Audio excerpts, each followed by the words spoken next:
জলে জলে তারা একটি কমার্শিয়াল সিনেমা, অ্যাবসলিউট কমার্শিয়াল ছবি।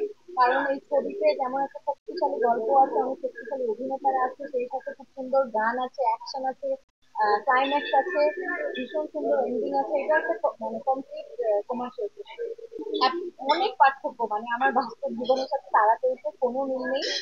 সেই কারণেই অভিনয়টা করে আনন্দ পাচ্ছি।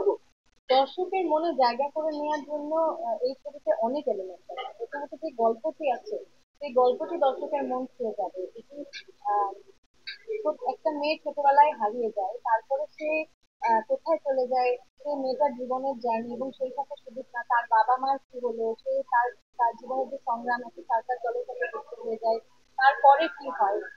সুন্দর গান আছে, সুন্দর প্রেমের একটা গল্প আছে এই ছবির একটা অংশ হিসেবে।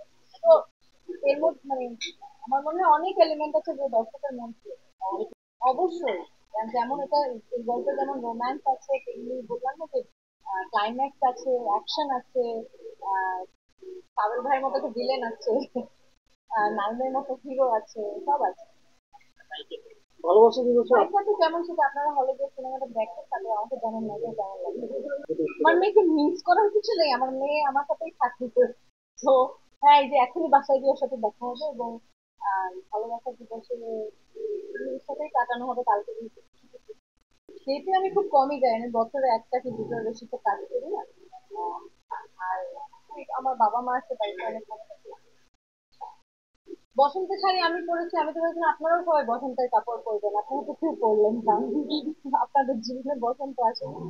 হ্যাঁ, অবশ্যই আমার বসন্তের দিনে আমার ছবি, আমার সিনেমা জলে জলে তারা রিলিজ হচ্ছে, বসন্ত অবশ্যই আমার জীবনে এসেছে।